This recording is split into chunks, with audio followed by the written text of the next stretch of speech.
Hello， 大家好，我係 Muse， 今日咧同大家傾下關於我哋用技術攝影定係用創意思維嚟攝影呢？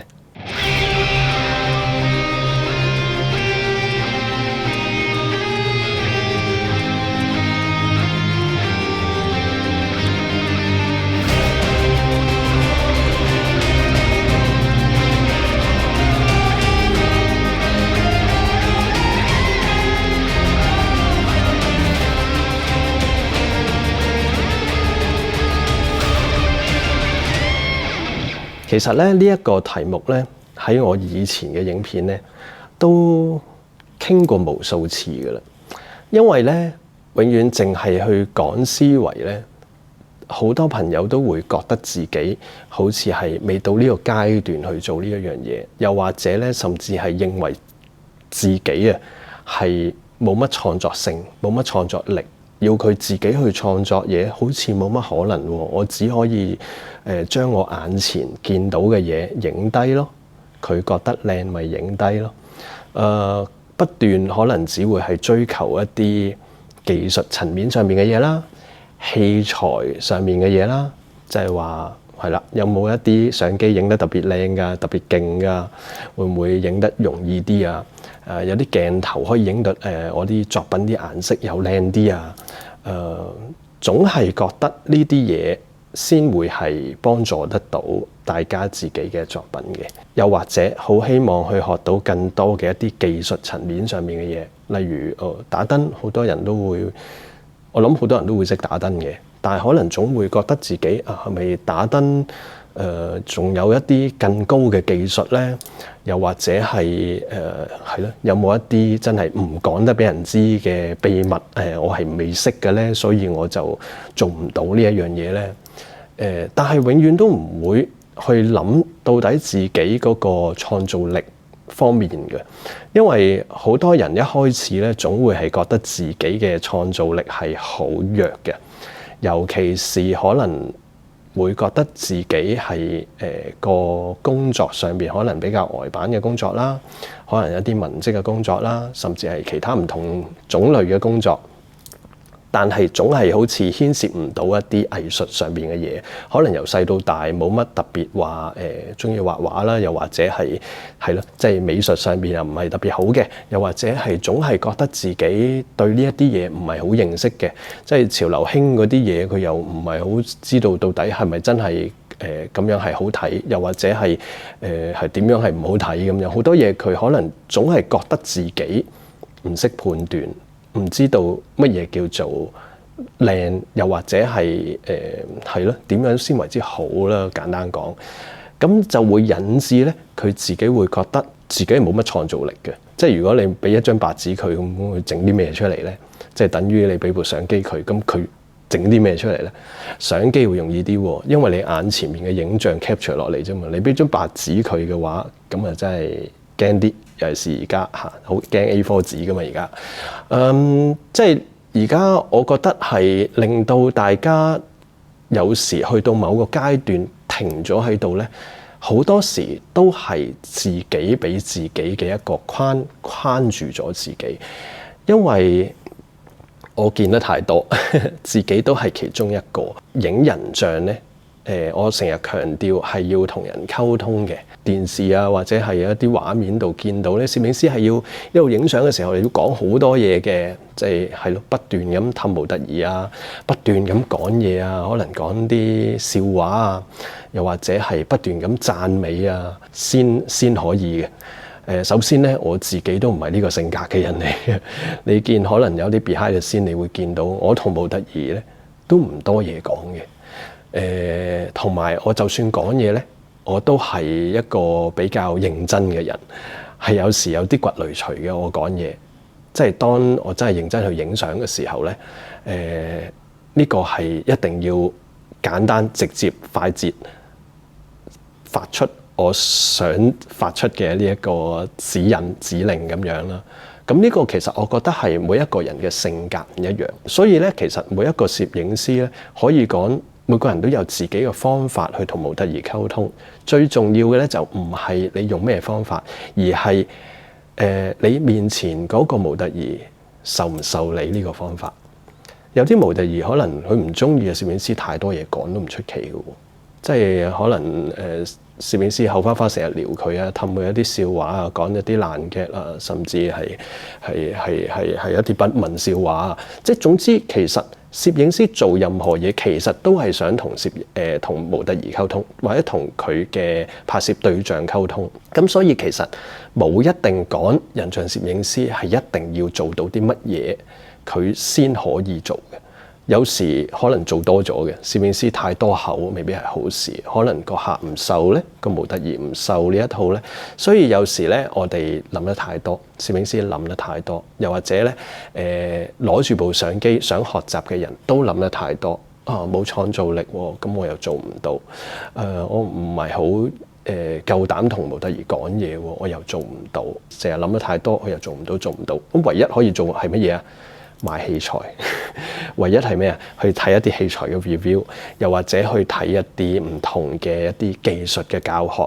我可以好肯定，大部分可能都會傾向走向呢一度，因為好似感覺係不求人，唔需要好似一啲額外，好似要改變我性格啊，改變乜啊，我先做到。我就係去增值自己，去學一啲唔同嘅技巧，打燈嘅技巧啦，邊啲閃光燈勁啲啊，邊啲好啲啊？到底呢支閃光燈同嗰支又爭咗啲乜嘢？我係咪就係攞咗呢一啲個少少嘅嘢咧？我嘅作品就會大不同噶啦。我可以匿埋自己就可以即係爆到啲嘢出嚟噶啦。我諗呢一個觀念係真係會棘咗好多人好多年都唔定嘅，咁所以我都想分享下呢一樣嘢咯。首先我自己真係唔係一個多嘢講嘅人嚟嘅先，真係嘅。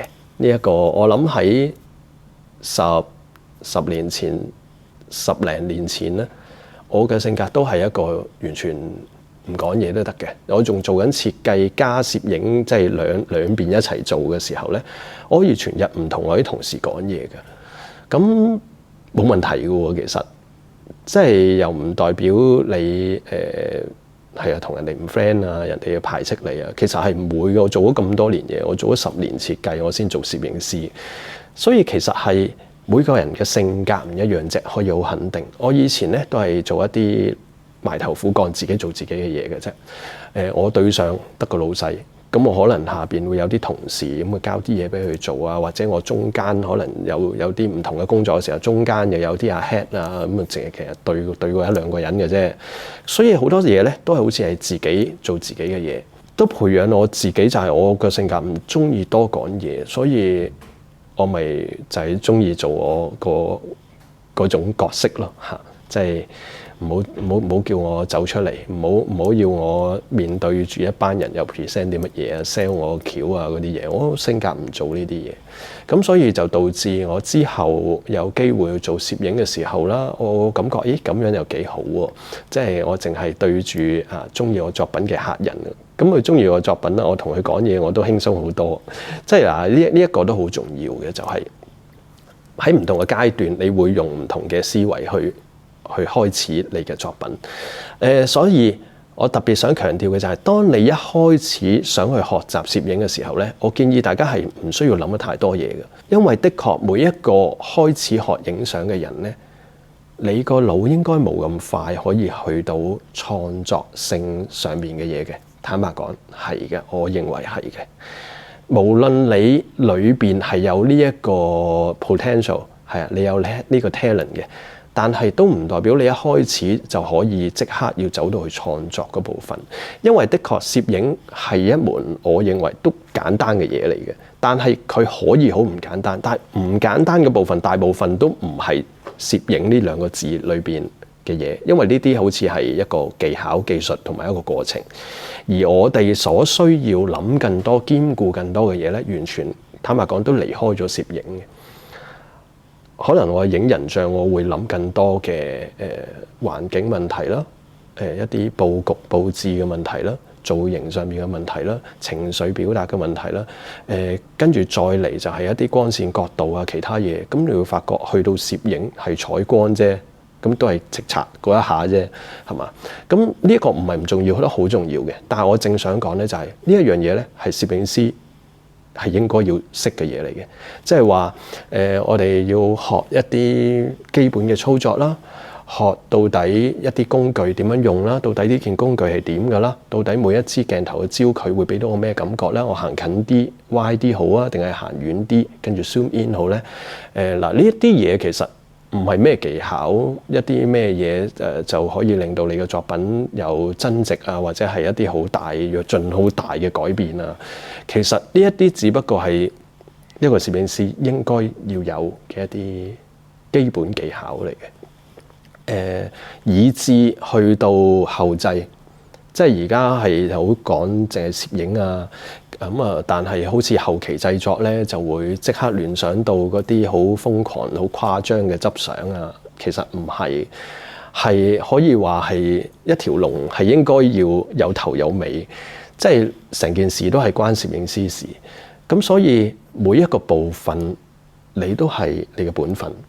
咁所以你個腦到底要諗創作啊，定係諗技術咧？其實我覺得諗嚟都多餘嘅。由頭到尾，我認為除咗你係一個紀實嘅攝影師，即見乜影乜咁嘅攝影師之外咧，其實我覺得就算係一啲街拍攝影師啊，又或者係 documentary 咩都好啦，其實我認為係一定係有一個創作性嘅嘢喺裏邊嘅，例如佢個 framing 咧，佢個佈局啦，到底佢入邊喺電光火石之間，佢都可以做到一個好出色嘅構圖啦。我覺得有好多嘢係憑一個感覺，呢一個就係個感覺。即係例如一條馬路好窄㗎啦，真係好窄㗎啦，但係一架車個司機好有信心咁樣就過咗呢一個位，你估佢係咪真係要喺個趌高嘅車，跟住望下車頭呢一度條罅夠唔夠過先，嗰度夠唔夠過先？其實好多時係一種感覺嚟嘅，你喺一個好短嘅時間，你都可以產生呢個感覺，俾你有信心，你可以行過呢一條路，係因為你對你架車嘅大細，你揸車嘅感覺係個距離感係好強烈嘅，就等於你攞住部相機，你攞住50mm。你攞住35mm，你係好知道個距離會點嘅。個人企到幾近嘅時候會點嘅。個人企得咁近，後邊個景個距離有幾遠，嗰個張力、嗰個壓縮感到底係點嘅？係所有嘢好清楚嘅時候咧，佢可能電光火石之間，佢已經好快知道應該用一個咩 range 喺咩位置就去撳，佢可能就會 capture 得到一張咁出色嘅一張街拍。呢啲就係我唔得嘅，係我做唔到嘅嘢嚟嘅。我自己個人係希望去叫做慢慢雕琢去砌一啲嘢出嚟，都係等於一幅畫，係咪話叫你10秒鐘就可以 draft 到一張好出色嘅作品出嚟咧？以我都係 YouTube，我係中意睇人畫畫多過睇攝影嘅節目。睇好多畫畫，睇頭嗰15分鐘，我都認為哇，即係個感覺啊，係一啲好業餘嘅嗰個感覺，但係你往往睇唔到，係1個鐘頭之後呢一張作品真係可以變到，真係自己睇到咧，淨係得即係擘大口得個窿。我好中意睇呢一啲嘢，因為咧喺呢一啲地方度俾我更多嘅啟發，就係往往好多人棘住，又或者咧要學啲嘢，到底係邊一度用出嚟，用唔到就會即刻放棄，又或者即刻會諗到其他嘅藉口啊！呢一個唔好，所以我做唔到；嗰度又唔好，所以我做唔到。慢慢睇落去，你就會發覺好多人就會棘咗喺中間，又或者前半段裏邊，你會覺得你做唔到，所以你就放棄啦。呢張作品其實你未影完，只不過係你未影完，又或者只係你冇投放更多嘅嘢喺裏邊。包括更多想法啦，更多唔同嘅技巧啦，技巧都需要判斷啦，太多嘢需要合一，你先可以達成一樣嘢出嚟。咁所以我諗係好多朋友咧都會棘咗喺呢一啲地方，亦都有一啲朋友可能會有一種錯覺，就係影人像有啲咩係即係重要嘅咧。首先就係你有一個好靚嘅主角啦，有嘅話我都影到啦，咁樣有咁嘅場景我都做到啦，有咁嘅配套我都做到啦。成長嘅過程裏邊咧，都會有呢一種想法，就會產生更多嘅一啲妒忌感。感受係不斷都要感受，因為人係需要有更多嘅挫敗感，你先會激發你去嘗試去思考。通常唔經過心思咧，就好難行到去下一步嘅，因為往往頭先我之前講過嘅一啲所謂嘅藉口咧，就係我冇乜乜物，我冇乜乜物，我嘅創意唔夠，我條件唔夠，我冇咁嘅 budget 去買啲乜乜乜咁樣。我覺得大部分人都會係因為咁樣而令到自己咧根本冇一個合適嘅一個學習嘅方向，去令到自己一步一步踏實啲咁樣行上去。其實點解我要強調踏實啲呢？就係因為你可能你係學習，你亦都啟發得到，但係其實你可能喺頭嗰幾步你都未做得好，但係你非常心急，我就要上，冇理由做唔到嘅，可能我就要做嗰啲嘢，可能做嗰啲嘢。你要發覺你下下都要跳級咁上呢，你嗰個挫敗感係越嚟越大嘅。即係你話你唔識影咩？又唔係。你真係咯？啲工具你冇咩？又唔係。你話你冇美感咩？又都唔係。樣樣都有。叫你 present 嘅時候，你都可以講到好多嘢出嚟。用點樣影，你亦都可以講到好多嘢出嚟。但係就係唔知道點解啲作品就係永遠都係感覺好業餘。其實我明呢一種位置嘅感覺嘅，因為其實我不斷係 review 自己嘅作品嘅。其實到今日我自己嘅作品有時都會覺得真係麻麻地。再睇翻可能我5-6年前一啲我當時認為自己係影盡咗力，亦都感覺自己係都做得幾好嘅作品，我自己睇，其實我自己覺得起碼有60%嘅作品咧，我自己覺得係真係不堪入目嘅，係啊。但係我非常之開心，原來仲有即係幾十個%嘅作品咧，係到今時今日我都非常滿意。我反而更加開心喎。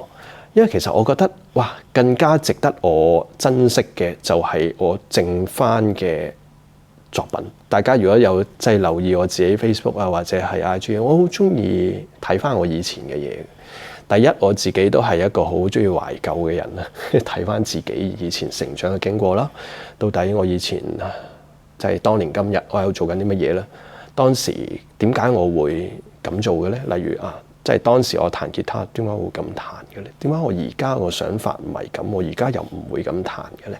又或者唔好講音樂，即係當年嘅作品，點解我當時會個判斷我會咁樣嘅咧？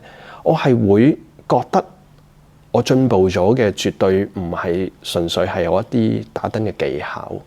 我有時咧睇翻我以前嘅作品嘅時候咧，我覺得我以前打燈打得太花巧啦，有時太刻意啦。我幾中意睇我以前到底一啲 behind the scene 啊，到底睇我以前點解你要咁做？今日我再去，我一定唔會搞咁多嘢，因為咧以前我好多作品其實都係真係需要喺好短時間作出判斷嘅，即刻影。即係好似當我撒哈拉沙漠一個 project 咁樣，我其實就係一路搭住架車，就咁一路望到邊個位，就即刻同個司機講喺呢度影。跟住就成堆嘢落晒車，死啦！成堆嘢落晒車，成堆人落晒車，所有嘢 ready 嘅時候，你先同佢講唔係啊，呢個位唔啱啊咁啊。其實你咁樣係唔 work 嘅，你咁樣係花晒成 team 人嘅時間啦，同埋你花緊自己嘅時間，亦都係冇得翻轉頭。所以你每一個判斷，你都其實係即係自己係要孭飛嘅。咁所以咧喺呢咁多嘅壓力上邊咧，我係咪每一次嘅判斷都係非常之準咧？都唔一定嘅。咁亦都係喺極多嘅器材上邊咧，限制咗我好多嘅可能性啦。咁所以咧，有時自己慢慢睇翻自己過去嗰個拍攝模式咧，就會發現，你慢慢有一段時間就會俾咗一啲器材牽住咗你走。你亦都係好希望用到呢一種模式器材去拍出一啲唔同嘅作品出嚟。咁呢一個咧就係喺我唔同階段我做過嘅嘢啦。咁所以咧，到我而家慢慢再不斷咁樣即係日子一路過一路過，我會睇翻我唔同時期嘅作品，到底我係嘅轉變係啲乜嘢？係唔係而家嘅嘢變得求其咗咧？即係曾經你即係打燈好複雜㗎喎，而家好似冇咁複雜喎。其實我覺得唔係嘅，我只係覺得自己成長咗，係要諗喺咩情況之下先達到最佳嘅效果，呢個先係最緊要嘅。我喺冰島翻嚟都一段時間，我都冇乜影過相，真係放咗自己一個好長嘅假期。尋日咧我就約咗阿 Chloe， 好耐冇見過 Chloe 啦，影下相啦。其實冇 idea，約咗先啦。因為我即興嘅，就算約朋友我都係即興嘅。你千祈唔好約我成個月後嘅事，我唔知我到時會做乜。係啊，我都係約後日啦。咁啊 OK 啊，咁啊見下面影下相。咁啊 Chloe 自己都好忙啦。咁啊佢都同我講啊，可唔可以咧順便幫我影幾張工作嘅相啊？就係佢工作需要影幾張嘅造型照咁樣咯。其實咁佢 send 咗啲 reference 俾我啦，一啲白背景啊。其實坦白講咧，我係冇乜興趣嘅影嗰類嘅相，因為我覺得就好似影緊一啲雜誌啊，或者一啲 catalog 啊，一啲服裝造型咁樣。其實我對呢一類型咁嘅相咧係真係冇感覺嘅。其實我唔抗拒嘅，但係我係冇乜興趣。但係佢俾我睇到啊，佢想影呢一種，跟住我就一口答應，哦，好啊，好容易啫，冇問題啊，點都好啦。我就應承咗阿 Chloe 咁啊，幫佢影咗幾張相，亦都非常短嘅時間就完成咗啦。我想分享嘅咧就係個人咧，我唔係太中意呢一種嘅作品嘅，即係當然佢都係攝影嘅其中一種風格咁樣可以咁講，但係對我嚟講就係好似開工模咁影嘅嘢咁樣，咁所以我係冇興趣嘅。但係我係憑咩去做呢一樣嘢咧？咪係憑我嘅基本嘅攝影嘅知識咯。又或者係一啲基本技巧咯，即係基本技巧講俾我聽，我咁樣打燈，咁樣角度，我就會做到咁嘅結果噶啦。咁的確係嘅，啲相都唔使點執嘅，其實係啊。我反而有啲自己創作嘅相咧，真係會花更多嘅時間去修飾啊，去執。反而影呢啲相，其實我覺得係真係唔使點執嘅，真係咁樣就即係出得街嘅，所以好快就影完咁樣。咁啊，你話啲作品我係咪真係又唔中意？我又唔係，我都中意，但係我唔係咁好呢一樣嘢咯。即係我唔會覺得呢一啲係我嘅一啲創作嘅作品，或者呢啲點樣嘅個人作品啊，我唔係好當佢係啊。咁所以我個人咧，其實係會分得好清晰嘅。即係如果對方係好想做呢一樣嘢嘅，我亦都可以憑我嘅認知啦、技巧啦，就可以滿足到嘅。咁所以咪有一個條件，你可以做一個商業攝影咯，就係咁簡單。因為個客人想點樣影，你咪咁樣影俾佢咯。咁所以同我所謂嗰個創作模式，就係大家成日都諗，我個腦創作唔到嘢，我就係學技巧。其實係一樣嘅啫。喺你個學習過程裏邊，技巧你點可以冇嘅咧？你點可以冇嘅咧？你只係覺得你自己撳到個快門有個畫面，呢個就係技巧，唔係啩？即係帶出個問題咧，就係大家一步一步去學習咧，其實係你一個基本嚟嘅。我相信而家學習模式係太容易啦，就係 YouTube 可以睇到好多嘅示範啦，又或者教學啦。咁但係咪代表咁樣就叫做一步一步增值咧？我相信只不過係一步一步咁跳級，同埋好多嘢都係知啲唔知啲，知啲唔知啲，因為太多嘢係攝影師係冇講清楚俾你知。就好似今日又或者你抄翻我所有影片睇晒都好啦，其實都唔代表我真係乜都可以講晒俾你知嘅，因為太多嘢你需要實踐，遇到問題揾答案，跟住先可以再行到去下一步。所以咧，其實我一路覺得大家上堂需要提出問題，提出問題之前，大家必須要去實踐，就係去影咯。例如上課嘅時候攞住部相機去影咯。點解咁多同學都諗唔出問題咧？可能其實佢真係連自己部相機嘅操控咧都唔識，都唔知部機喺度做緊乜，咁好難提出一啲咩問題出嚟。即係何況突然間又要學習光線啊，學習一啲可能再一啲角度啊，甚至要講到思維啊，呢啲嘢都唔好講創作，大家就好似棘咗喺呢個位嗰度。亦都有攝影師咧，其實係憑感覺去影相。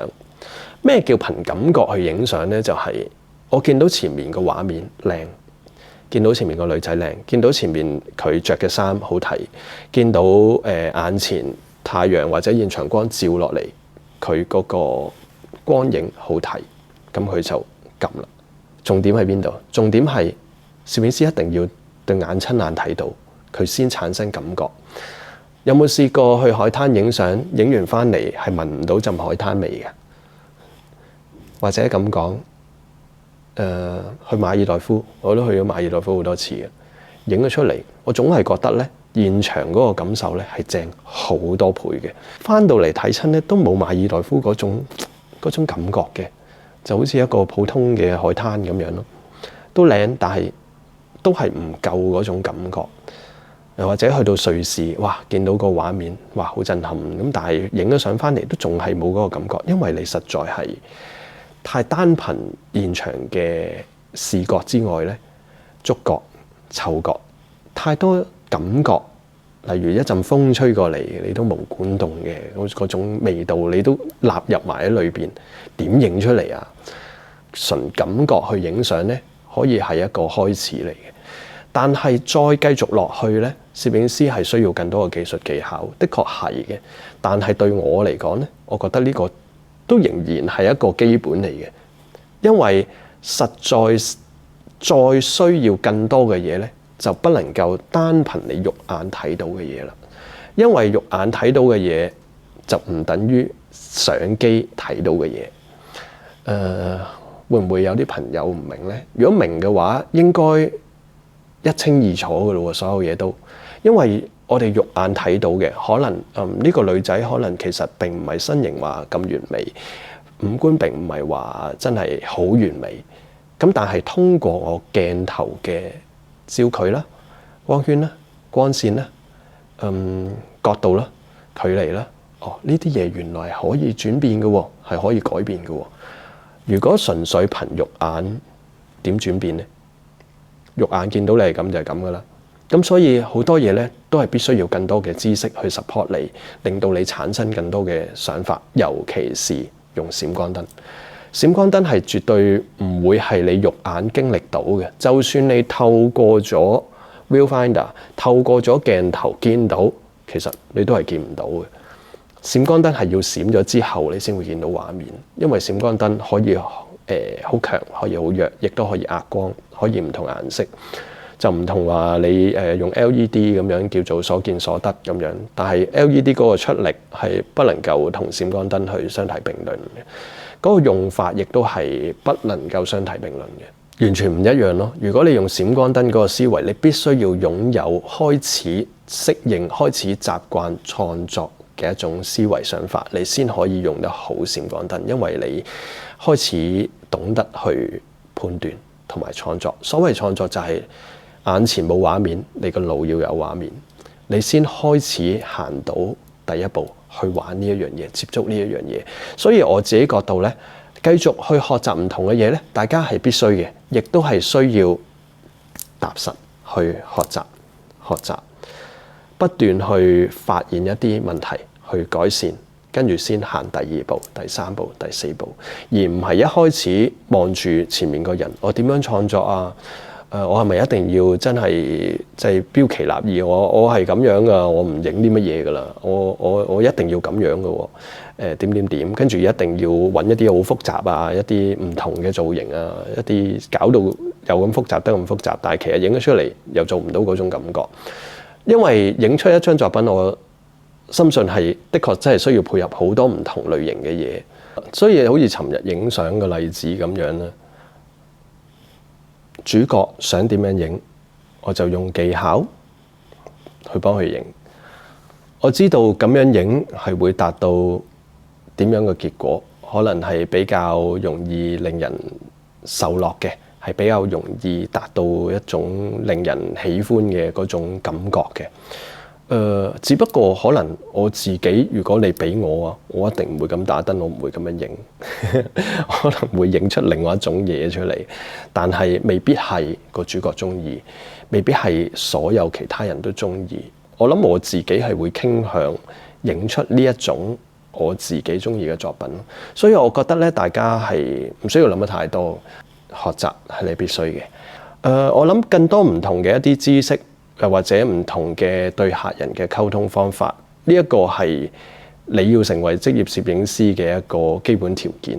所以我唔覺得攝影師認識得多呢一啲嘢咧，係代表你特別出色咯。我覺得呢一個只不過係攝影師嘅一個基本嘅條件嚟嘅啫。所以攝影師咧，的確我認為係必須要擁有自己嘅作品嘅。縱使你係做緊 wedding 又好，做緊商業又好，做緊唔同類型嘅攝影都好，我認為你係應該要有自己嘅作品嘅。當然啦，所謂自己嘅作品咧，都有唔同嘅類型喺裏邊嘅。可能你工作嘅作品你就歸納咗喺自己嘅作品裏邊，呢個可能係你俾客人睇你個 portfolio 嘅時候，你當係咯。但係喺我自己嘅角度，當然唔係太算啦，佢只不過係其中一個部分，你嘅工作或者你可以展示你嘅能力。因為所謂嘅自己嘅作品係應該要投放更多自己嘅一啲想法同埋一啲意思喺裏邊。咁呢一個可以講係你嘅創作嘅作品。咁所以用技巧換嚟嘅嘢咧，我會繼續增值嘅。因為不斷增值咧，亦都係會令到自己各方面咧，創作啊、事情嘅睇法啊、啟發啊，我覺得絕對係有幫助嘅。所以繼續不斷增值自己咧，係必須要嘅。咁至於創作方面咧，我認為大家應該喺唔同嘅階段咧去創作唔同嘅作品。亦都唔需要一下子去諗得太過複雜，因為其實學習每一樣嘢咧，一開始應該要做咩啊？係模仿。好似我就算玩音樂，一開始你點會話要彈自己嘅風格，甚至要創作自己嘅歌曲咧？你要揾得出嗰位 guitarist 嘅嗰種 phrasing， 點解佢可以咁樣嘅咧？點解佢個 tone 可以咁樣嘅咧？你一定係要通過一啲技巧啦、器材啦呢啲嘢你去模仿啦，跟住從中你先會揾到一啲自己中意，又或者適合你，又或者更加能表達你嘅嘢出嚟。一定喺個過程裏邊，並唔係有一個目的。就係去學完之後就有，所以其實一開始咧，無論你玩咩興趣都好，你中意呢一種類型嘅攝影，你就向呢一類型嘅攝影嘅作品咧去睇、去參考，甚至開始嘅時候咧，你去嘗試模仿，一定要由呢個開始，你係無需要去即刻要揾出自己嘅美感啊、角度啊，其實我覺得冇一定嘅，因為你越咁樣亂咁揾咧，你其實越冇方向。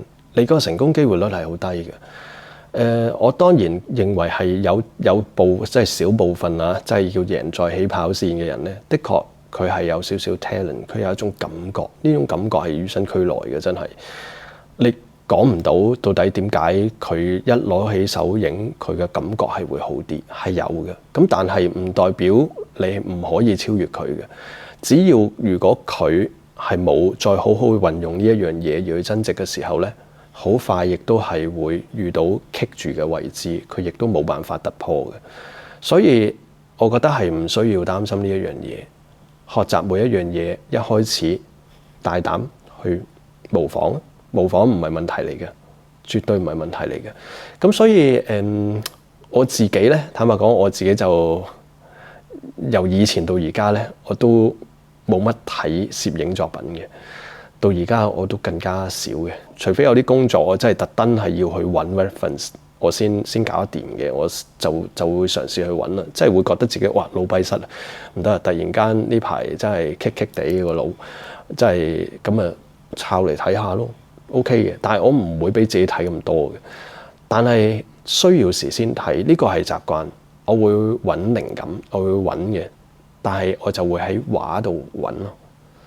就唔會去揾人哋嘅照片咯，因為我總覺得咧，我揾人哋嘅照片咧，我最後就會生產咗人哋嘅照片嗰類嘢出嚟噶啦。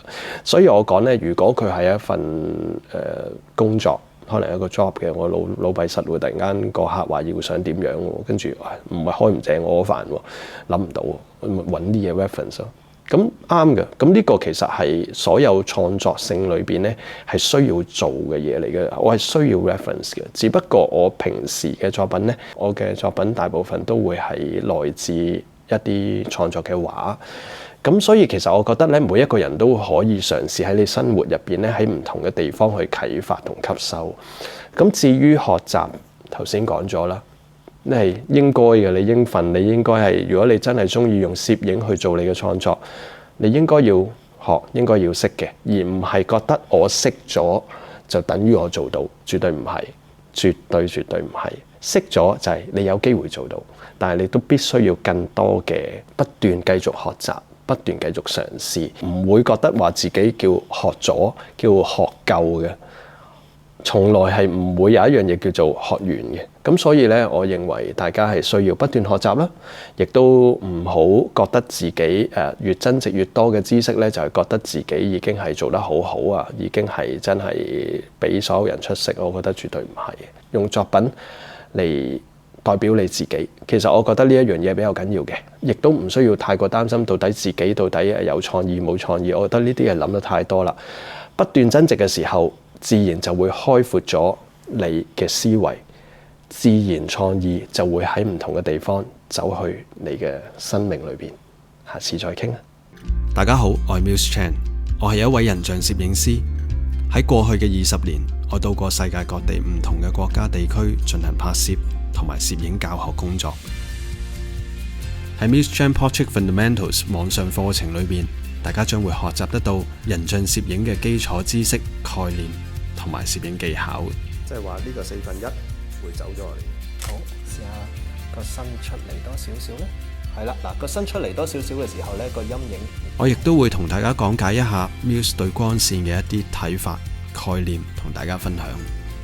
希望大家都可以喺呢個網上課程裏邊得到更多嘅啟發。我哋喺實體課再見。